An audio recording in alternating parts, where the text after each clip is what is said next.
возлюбени во Господа, еве во подвигот на постењето и на воздржанието во светата 40-ница се наоѓаме во неделата во која што црквата ја определила како недела на Светиот Јован Лествичник. Оној што преку својот опит го систематски категоризирал, систематски дошол до двете категории на категоријата на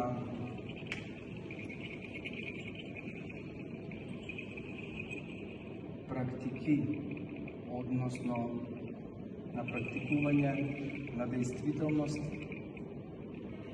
и категоријата на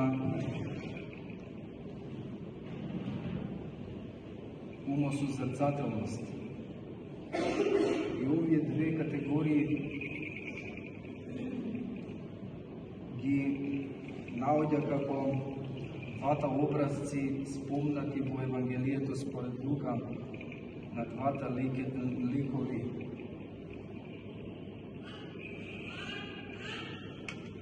Марта и Марија. И два ликови го отсликуваат, го изобразуваат действителноста во духовниот живот и умосозрцателноста во подвижничкиот живот. Тие два ликови се комплементарни еден со друг и не се десилтивни, нераздвоиви, неизгладливи. И она што Светиот Јован Лествичник преку својот подвижнички опит го систематизира е следното, дека сушност поделбата на самиот храм е поделба на практики, односно действителност, умосозрцателност, односно двете представи на дверите во самиот храм, припратата влез во подвижничкиот умосозрцателен живот и дверите на иконостасот се двери на божествениот гносис. И овие три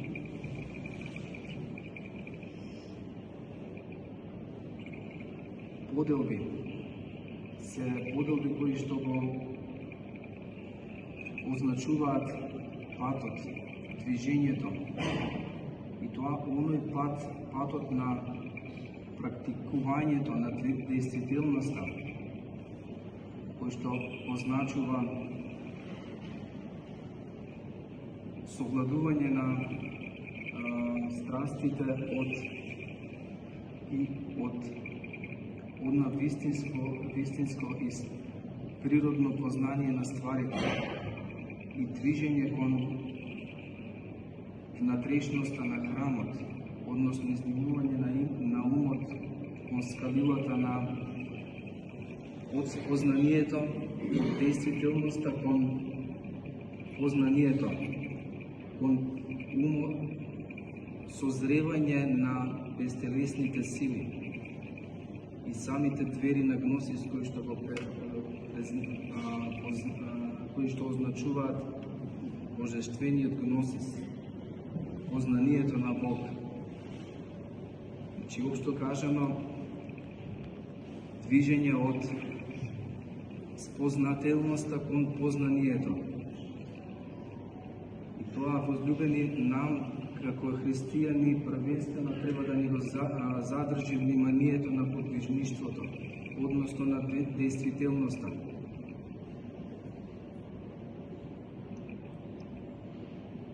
Во скалилото, односно во лестрицата, што ни е представена опитно од Светиот Јован Лествичник, се наоѓа првенствено од движништвото, аскетизмот, а тоа е движење, развој, совладување на духот, совладување на материјата во однос од страна на духот. И тоа е движење од верата кон стравот Божи, кон исполнувањето на заповедите, кон движење кон целомудрието, движење кон трпеливоста, кротоста и благоста и круна, врв на сето тоа е бестрастието, односно апатија. Бестрастието е состојба на неподвижност на мислите кон ниту една страст. А пак и тоа е што нам треба да ни го задржи вниманието. И тука ние треба да го посветиме целиот наш живот. Дејство против злонамерието, стремеш кон бестрастие, кон апатија и копнеш кон совршена љубов. Се трите степени на подвижништвото на секој христијанин. И понатака, а на оние аскети и подвижници кои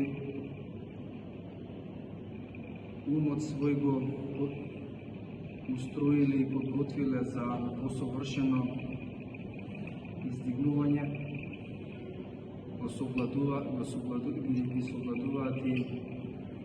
и секое знаење, односно го забораваат секое знаење и целокупниот гносис, бидејќи ги познале природата на вистинското постоење на стварите, онака како што е со назнака створено од Бог, и понатаму се движат кон кон дверите на божествениот гносис. А тоа се случува преку откажување од секое знаење и движење во мракот на незнаењето. Мракот на незнаењето движи умот, движи да ја совлада секое природно постоење и го носи до божествениот мрак, таму каде што веќе светлината е преизобилна за сетилното познание, таму каде што умот се радува единствено само на божествената слава. И тоа е состојба во која што умот го надминал секое битие, односно навлегол во небитие, бидејќи таму се наоѓа Бог како создател и творец на се небитие, бидејќи ги надминува и ја надминува секоја спротивставеност на битието и небитието, на постоењето и непостоењето. И токму во тој божествен гносис, во тоа познание, умот наоѓа соголениот ум, оној кој го надмина секое знаење, кој го заборави секое знаење, кој што преовладува во незнаењето, е соголен ум. Умот радва се единствено преизобилната светлина на божествена светлина. И токму така, и за тоа ни говори Светиот Јован Лествичник за степените на движење од действителност,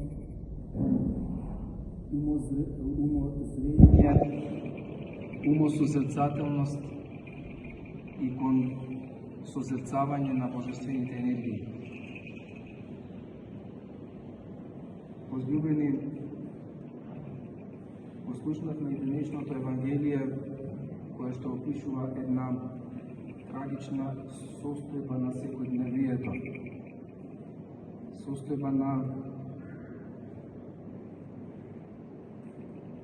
агресија на човекот, која што својот извор, своето упорствување го наоѓа во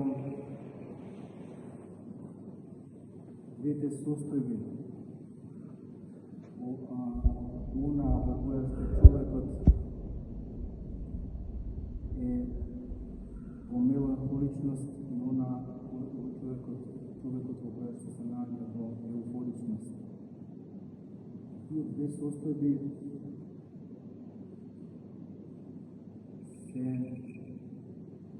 не се надопълнувачки, меѓутоа се состојби во кои што го движат и кон онаа позната состојба на крцкање со завите, како што слушнавме во Евангелието, и состојба која што е несовладлива за човекот кој се впуштил во трговија со материјата.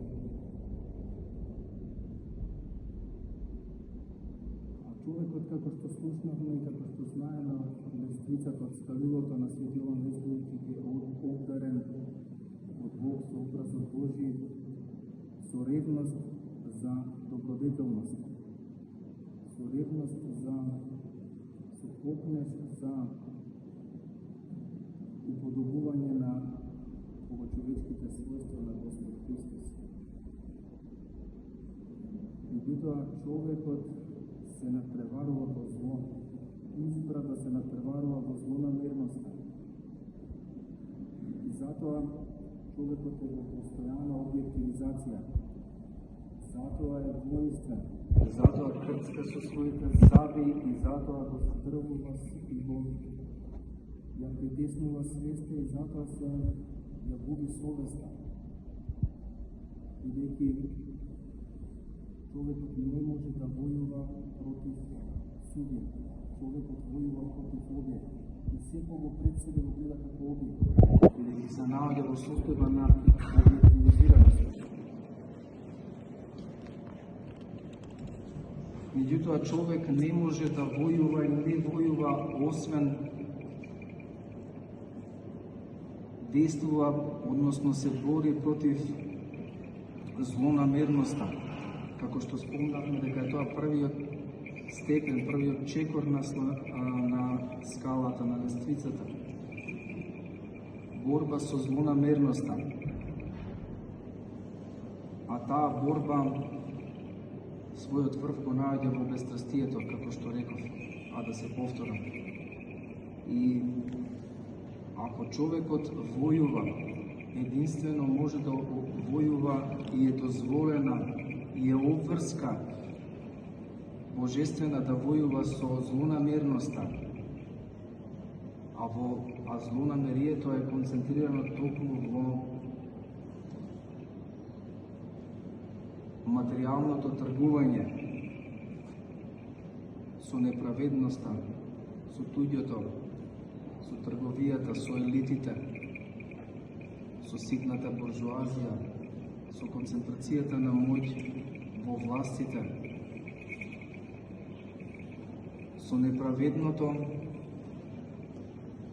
неправедната трилатерала на слободниот човек, кој е слободен и кој не може да биде корелативен со робот и со господарот, а не може да војува со субјектот. Оној кого што го гледаме како субјект, е невозможна војната против него. А секој што го гледаме како објект, го правиме свој непријател. А непријателот не може да биде субјект. И воинственоста не можеме да ја пројавиме против субјект. Секој што го гледаме како конкретна личност, како жив човек, не може да не биде воинствен непријател.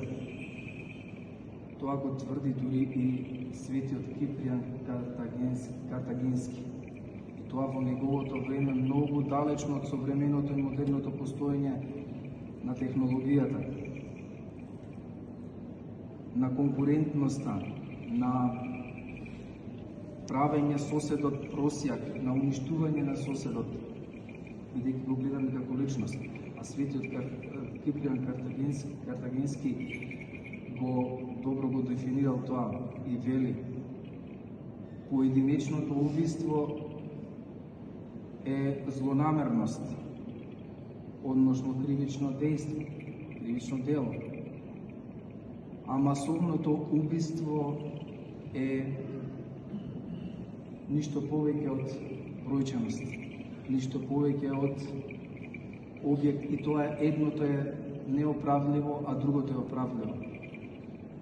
Токму тука и се наоѓа и трагедијата на современото постоење, парадоксот на современото постоење. Се стремиме кон екологија, поведуваме бројки на евро, бројки на незагадување на дизел и автомоторите, бензинските мотори, а во исто време бомбардираме нафтени полиња и гасни полиња. Забрануваме преку Министерствата за животна средина палење на тревата, а се уништуваат нуклеарните централи, откаде што светот се напојува со енергија, топлинска и електрична. Тој парадокс човекот го живее, го практикува и ќе го живее и ќе го практикува се до оној момент додека не рече дека отпочнува борба против злонамерноста. Ќе го практикува и ќе го живее и ќе го доживува додека не свати дека е потребно човеколюбие и миролюбие. Меѓутоа доаѓаме до оној момент дека и мирот може да биде подолг. И самиот мир може да биде подолг. И затоа не по секоја цена го посакуваме и мирот. Затоа што мирот го донесува темните сили на буржуазијата, темните сили на господарењето на кнезовите од овој свет. И уште во еден поголем парадокс влегува човештвото, затоа што рушејќи ги режимите, наводните режими против народот, граѓанството во една држава, се стремиме кон централизиран режим на оној кој што не може да му се верува, бидејќи е поединец кој ја има контролата на секој тек, на секое движење, на секоја трансакција, на целокупното законодавство. Централна влада со централен лик кој што ќе ни го направи одбивен и мирот. Затоа реков дека и самиот внимателност и кон самиот мир, бидејќи може да биде по-подолг дури и од револуцијата, која носи и натопува крв по земјата, а и од самата војна меѓу народите и глобално.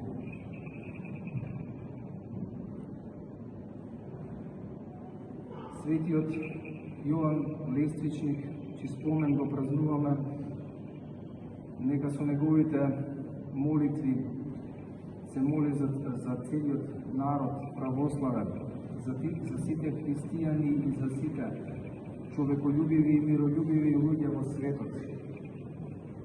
Нека неговата молитва биде препознатлива за Господ човеколюбецот, сега секогаш и во вечни векови.